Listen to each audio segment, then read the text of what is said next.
Welcome to Leaders of the West, a podcast for innovators and changemakers. I'm your host, Jessie Jarvis, the founder of the West, and I'm sitting down with agriculturalists, entrepreneurs, executives, and everyone in between with the goal of digging into the strategies, mindsets, and lessons that have been crucial to the success of ag and Western.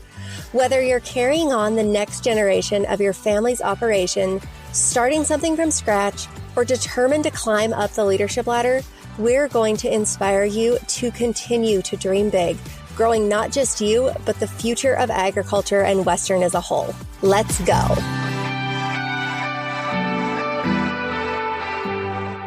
On this week's episode of Leaders of the West, we are going to sit down with Terryn Drieling. She is a wife, mom, rancher, and Enneagram coach, which I am super fascinated by. I think the world is fascinated by the Enneagram and self-assessment and self-awareness. And Terryn is going to dig into why we are the way that we are, how knowing who we are and why we are the way that we are can help us both personally, professionally. And I know you guys are going to love this conversation as much as I do. So let's get right into it. Terryn, I am so excited to have you on the podcast today. Let's kick things off. Can you tell us a little bit about yourself, your involvement in the industry, and your work as an Enneagram coach? Yes. And first, thank you for having me on. I'm so excited to be here as well.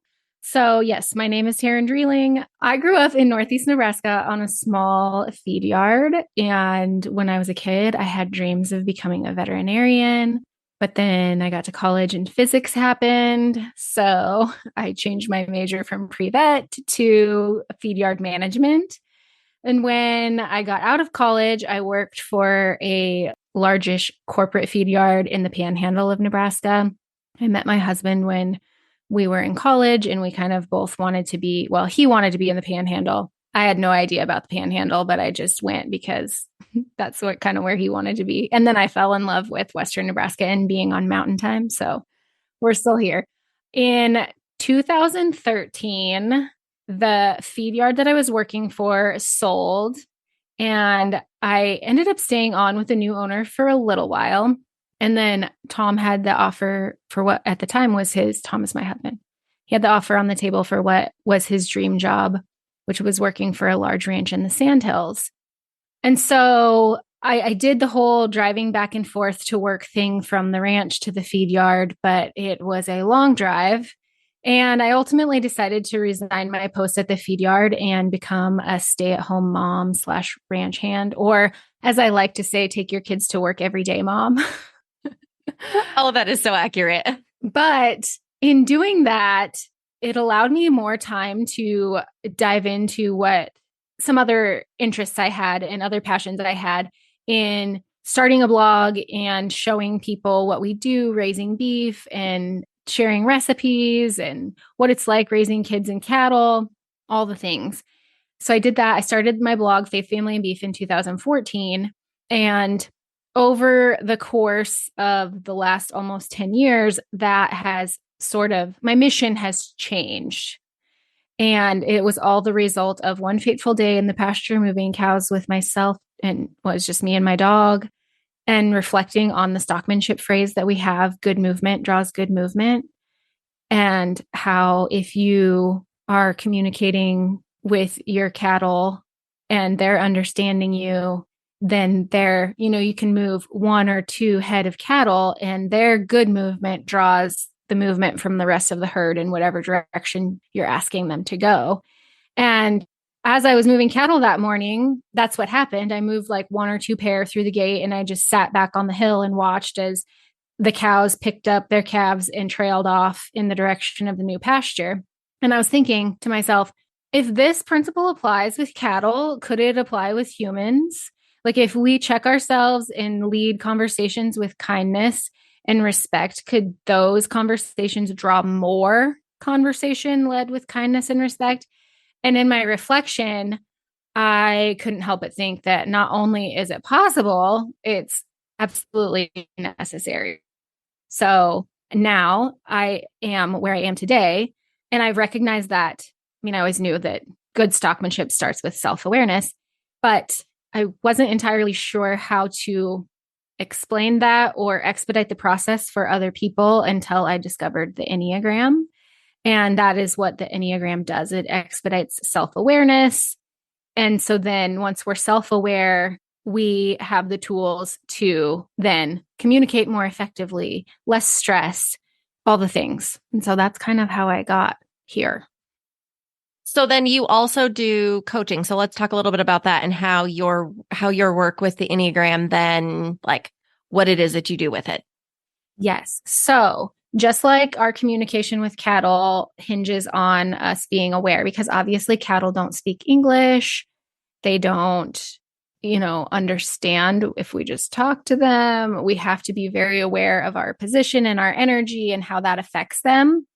The same is true for our human to human interactions. It starts with self-awareness because whether we want to believe it or not, our behaviors and our energy, our facial expressions, all things that aren't, our words and the way we say things also too, but all those other things, they affect how people perceive us or what we're conveying to other people. So just like with cattle, communication with humans takes self-awareness first and foremost.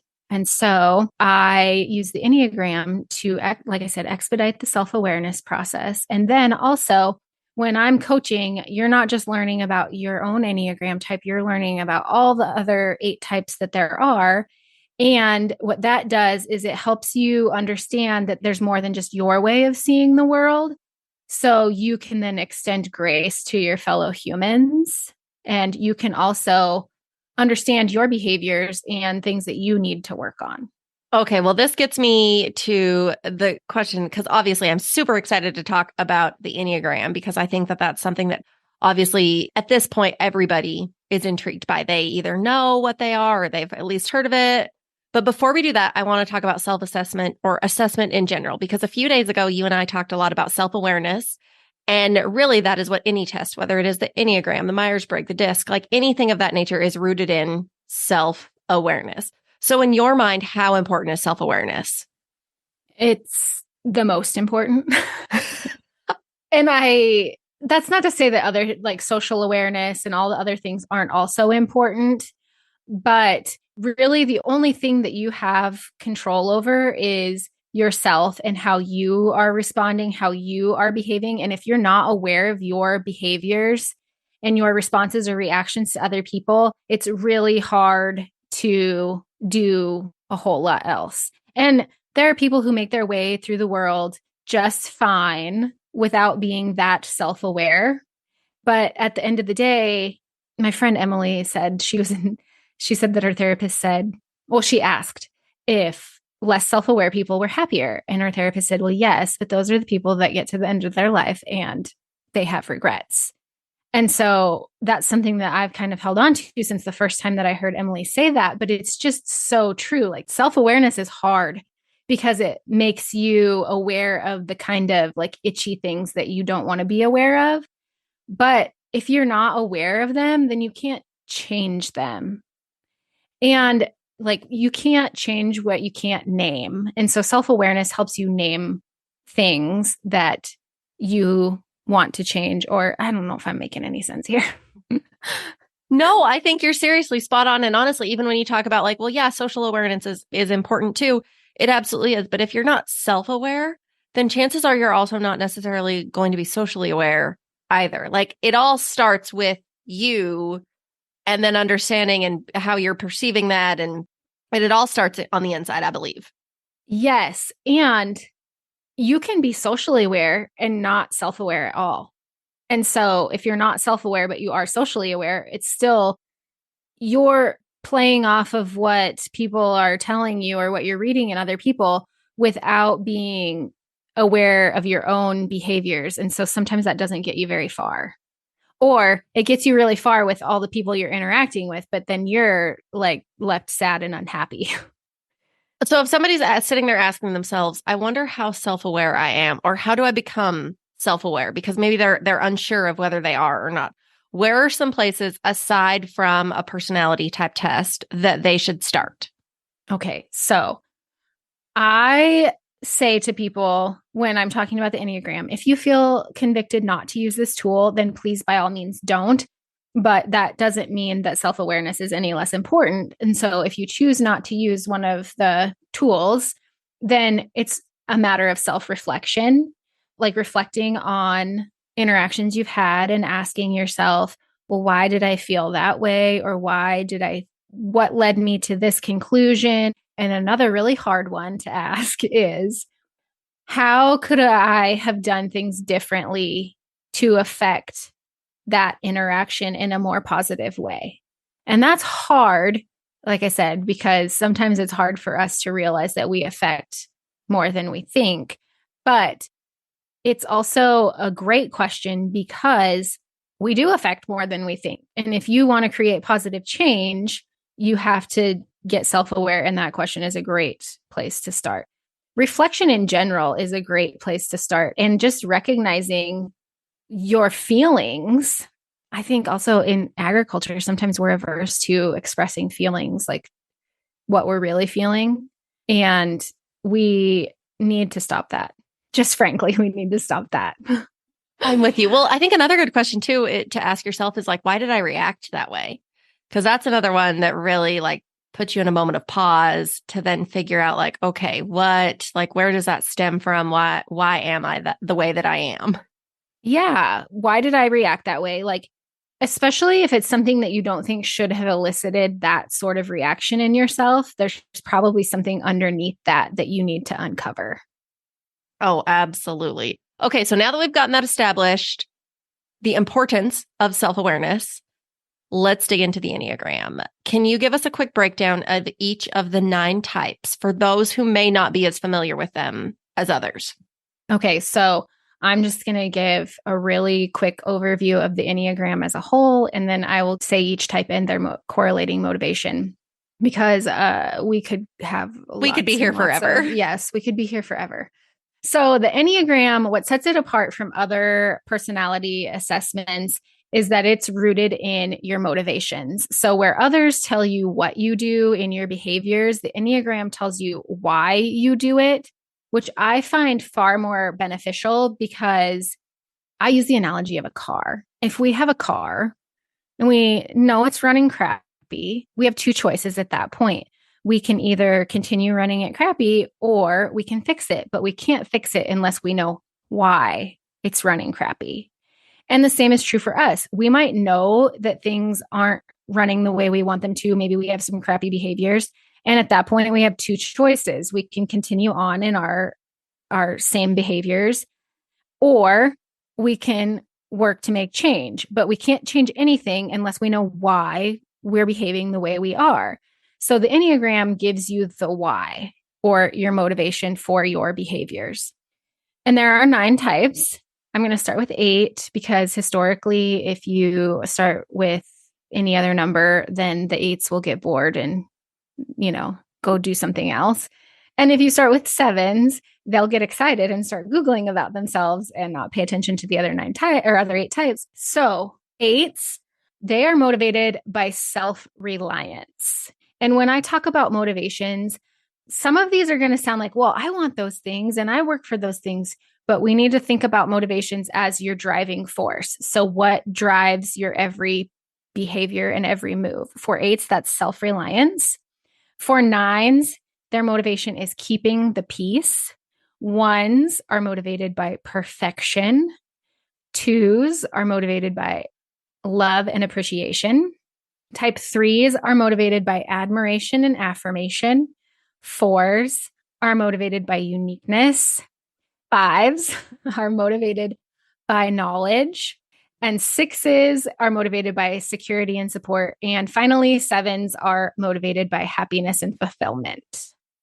Okay. So let's say that somebody has taken an Enneagram test online. They know their type. Then what? Now what? How do they use that knowledge to their advantage? Okay. So first thing I want to say here is that if you have taken a test online and it's told you a type, please go read more. I recommend the book, The Road Back to You. I actually recommend it so much that my phone autofills if I type in capital the, and I just have to hit Road Back to You. The reason I say that is because the Enneagram is rooted in your motivations.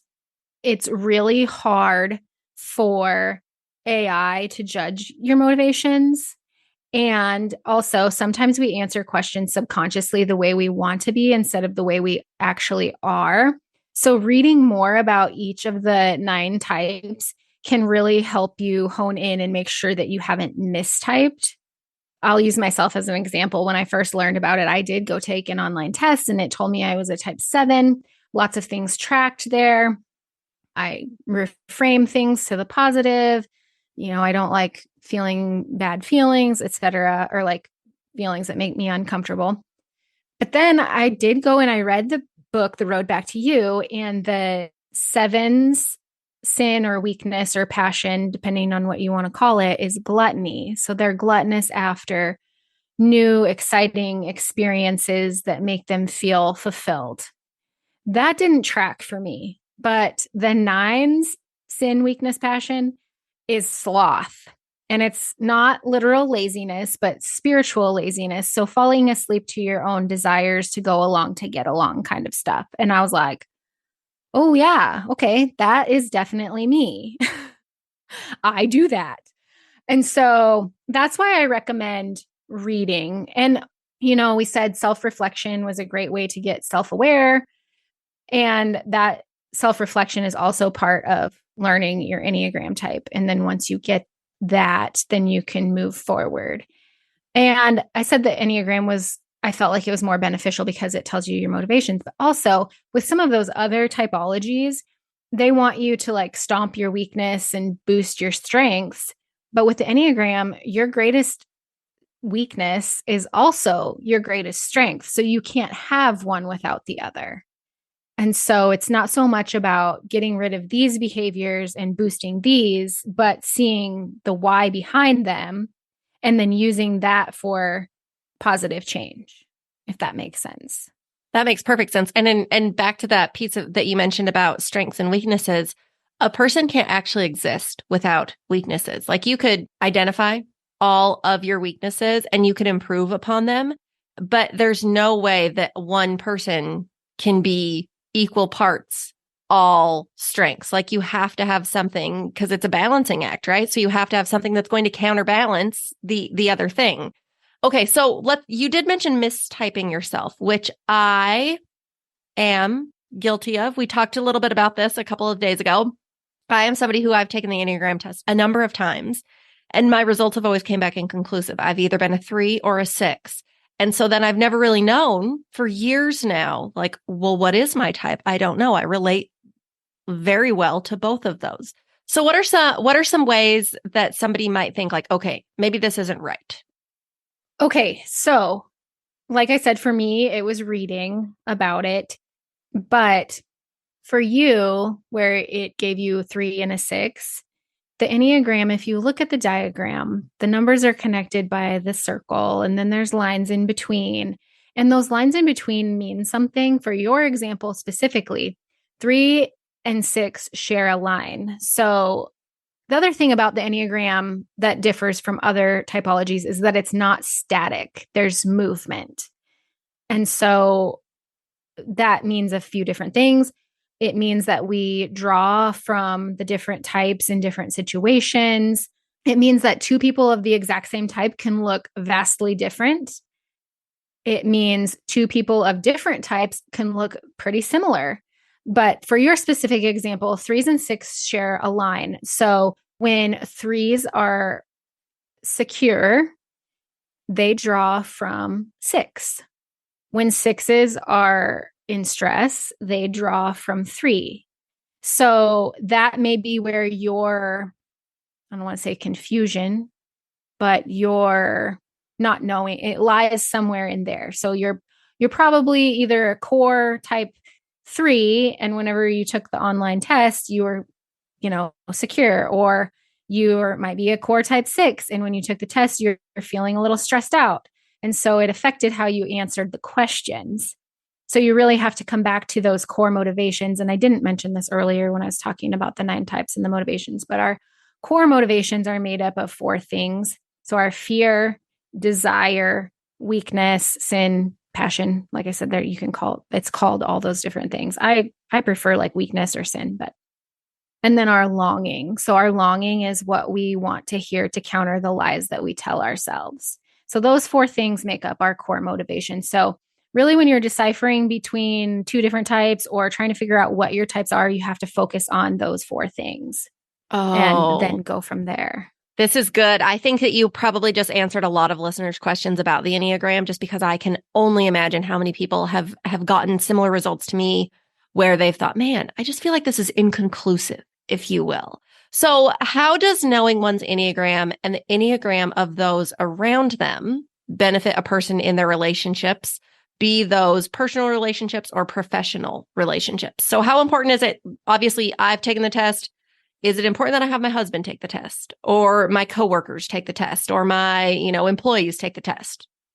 So while it is beneficial or can be beneficial to know other people's types, it's not necessary for you to do good work and make positive change in your own life using the Enneagram. And that is because it comes back to what you know about yourself and how you do things with what you know about yourself. So using myself as an example, I used to think that because I can see lots of shades of gray and more than one side to every story, I used to think that everyone else could too. And so, as you might imagine, the very dualistic talk on the internet really rubbed me the wrong way. I'm like, why can't you guys see the other side? Well, the Enneagram has helped me learn and understand that not everybody has that ability. I thought everyone had the ability and was choosing not to see other perspectives, when the truth is not everyone actually can. And so that has helped me extend grace to other people. And knowing that there are 8 other ways of seeing the world also helps me extend grace to other people. It's not like I go around typing everyone I meet. I'm using what I know about me and my type to help better communicate with them. Another thing that I do as a type 9 is go along to get along. And so I worried about conflict with other people. So sometimes I am passive aggressive and unclear when what I really want to be is kind. So knowing that about myself, I recognize that when I am unclear, I am being unkind, and it's helped me take steps to be more clear and thus more kind. So those are just a couple of personal examples of how you can use this in work and relationships. Okay, so let's build on that a little bit, because you do a lot of work coaching both individuals and teams about self-awareness and Enneagrams and really how to work with one another. Can you explain those different types of, like, how is it beneficial for a business to have an Enneagram workshop, let's say? So to start, I have one-on-one coaching. I've called my coaching and trainings Good Movement trainings or Good Movement coaching because it all goes back to that day in the pasture. But the one-on-one coaching, it's obviously you and I. And if you don't know your Enneagram type, we work through and we figure it out. And then we move forward with what to do with that information. So I've been doing this for 5 years now, and I'm still learning a lot of new things and discovering a lot of things that are just like, whoa, that makes a lot of sense, and putting it to use. And so it's really personalized coaching to you and whatever your type is and whatever communication situations you might be dealing with. And then the group Good Movement trainings is for, I limit it to farms, ranches, and rural small businesses. And I either come to your place and we do a half a day training or a full day training, depending on what you're looking for. And it's personalized to your team. And at the end of the day, everyone will know, or at least have a very good idea of what their Enneagram type is and some action items to move forward. And then we also discuss how each type prefers to be communicated with, because there's a lot of misunderstandings within teams and families that could be avoided if we just understood, oh, well, they're a type 1. And so they are very concerned with efficiency, and they're not actually being critical of me. They have this inner critic in their mind. And so they're more critical of themselves, et cetera, like things like that. Or, oh, they're a type 5 and they wake up every day with a limited amount of energy. So I cannot text them and ask them questions at 6:30 at night. and expect a response back that night, those sorts of things. So that's kind of what the half day is more the Enneagram communication stuff. And then the full day group training, we actually build out I call it a herd identity, but it's essentially a team identity, who you are, what you do, and how you act. And then that serves as accountability for everyone on the team to be those things and behave that way. And it's decided upon by your group. Like, you guys spout out adjectives to me based on those questions. I write them on the board, and then we put them into a nice, pretty herd identity statement. So one thing that I think that maybe we kind of skipped over a little bit is you are not a self-proclaimed professional in this. You have spent a lot of time and investment in training on Enneagram and your knowledge. So can you share a little bit more about that with us? So I have read, I don't know, like Jesse can see my books back here. There's a lot of books, guys. I take in so much information reading. I've read a lot about the Enneagram specifically, but then also I read about psychology. I've read all of Sean Acor's books. He's a positive psychologist. I read a lot about brain science. Every year, I invest in myself and my education. So in 2023, I participated in Suzanne Stabile's Enneagram cohort. She is a back to you other Enneagram books, and she travels around the country teaching on the Enneagram. And so I participated in her cohort where she was teaching, and we met quarterly, and it was fantastic. But also it was kind of a whipping because, self-awareness can be hard. Oh boy, can it ever. And so that is like, I'm constantly learning. And I don't just learn from what I've read or what I've participated in. I'm also observing myself, people around me. And okay, people will say, I bet you're just typing everyone you meet. No, I'm not doing that. But I am observing like how interactions go. And then like what could have made that interaction more positive or less stressful or things like that. And then I'm bringing that to my trainings and my teaching. Oh, this conversation has been so good because I think that it's really opened up a lot of eyes, probably to the Enneagram, the importance of self-awareness, obviously, which is really what all of that is rooted in, the importance of not only being self-aware, but then allowing that to better your relationships, whether those are personal or professional. This has been awesome. But I want to get to the rapid fire round. So what is the best piece of business or personal advice that you've ever been given? Okay, this is the best piece of personal advice I've ever been given. I was trying to think, because, I'm an avid listener of Leaders of the West. I was trying to think, like, what is the best piece of business advice I've gotten? And I just couldn't come up with anything because there's so much good stuff out there. But when I was first dating my husband and we were getting pretty serious, my dad told me that when you find the person that you are going to spend the rest of your life with, that person comes first right after your relationship with God. So God, your spouse, everyone else, and all the other relationships come after that.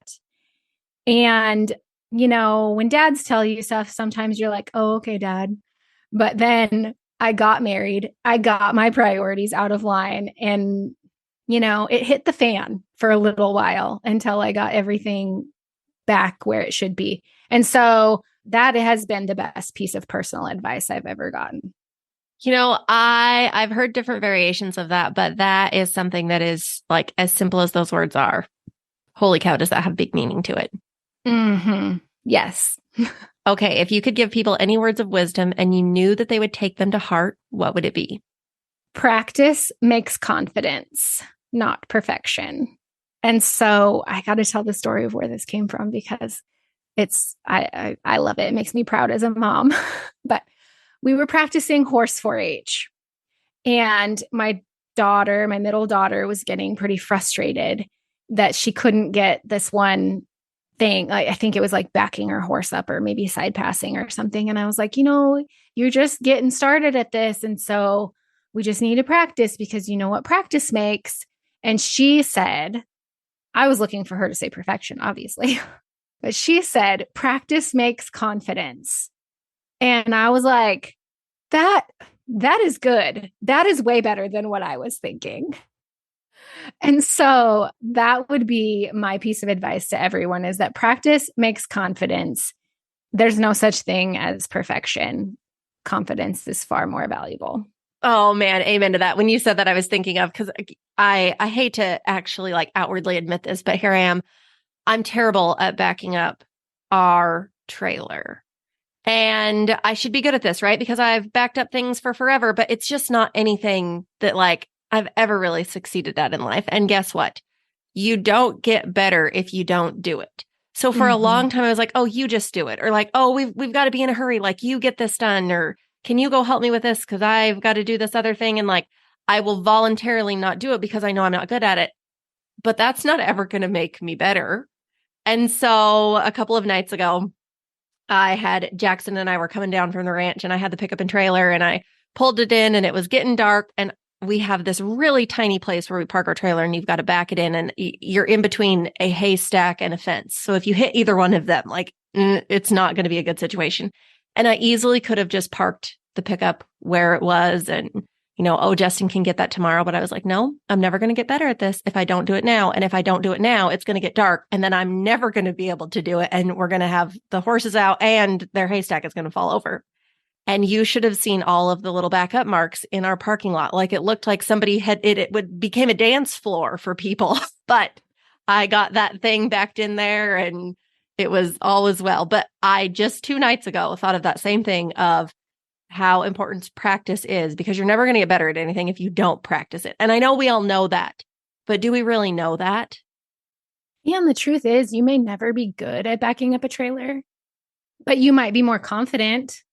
Exactly. And confident, if you're confident in it, I mean, even when you are fully confident in something, you still know you need to get better at it. Like, there's no specific destination with that. There's always the journey. Yes. Okay. Well, I feel like I kind of hijacked your rapid fire answer there. No, but okay. It was a great real life example. If you could go to dinner with anybody dead or alive, who would you pick? This one is easy for me, but also hard for me because it's so fresh. But my dad died in May, and so I would definitely choose him, because who wouldn't want one more dinner with dad? Oh, amen to that. What is a quote that you lead your life by? I am going to say good movement draws good movement first and foremost, because it does. And I really do live my life by this. Like, everything that I do, I know that if it's like good movement, whether it's interactions or exercising or all the other things that can be applied to good movement draws good movement. And I've built this sort of business around this idea, but in my heart of hearts, I believe it's true that good movement draws good movement. Kindness draws kindness. All the good things draw all the good things. And so it's sort of like, another way to say it is like the ripple effects.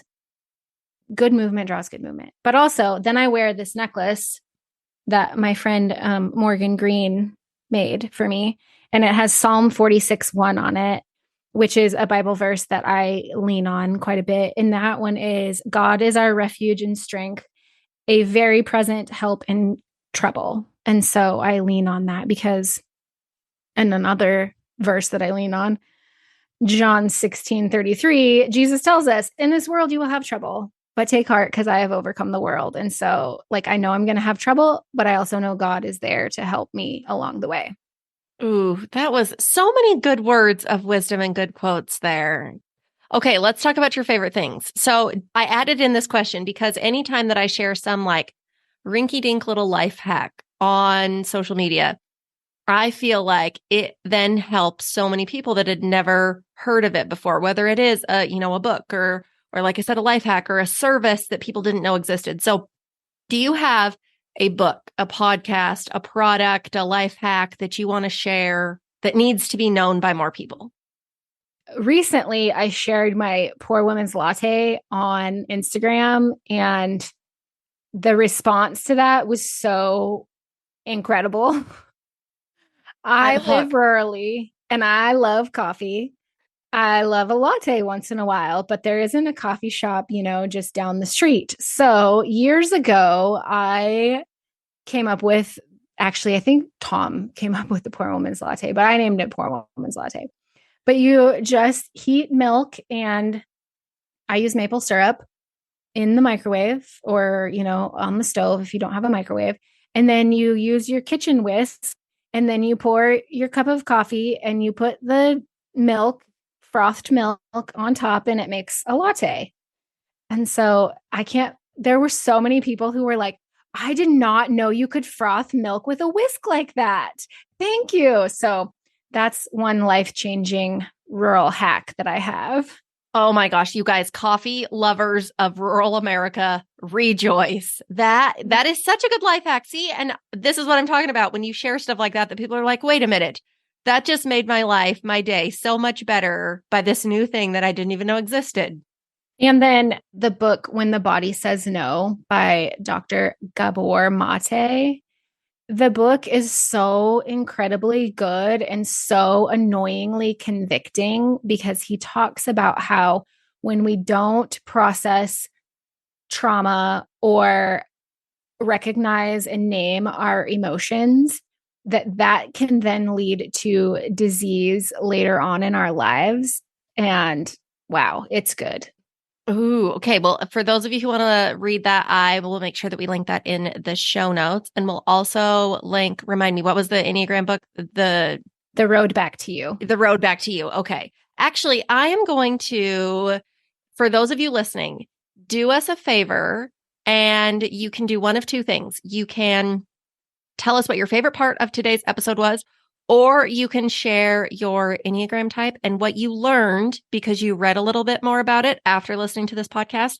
And if you do that in the first week, so Tuesday to Monday of when this airs, we will give away The Road Back to You to a couple of you. So if you want the book, but you don't want to buy it, that'll be a fun way of doing that.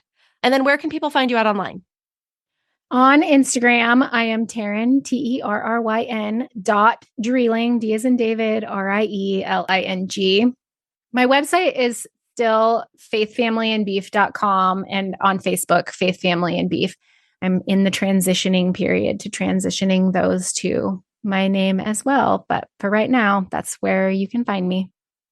Perfect. Well, Terryn, thank you so much for hanging out and sharing all about self-awareness and assessment and the Enneagram. And I know that everyone who has listened to this appreciates it just as much as I do. So thank you for hanging out with us today. Thanks so much for having me. Okay, we'll see you guys next week.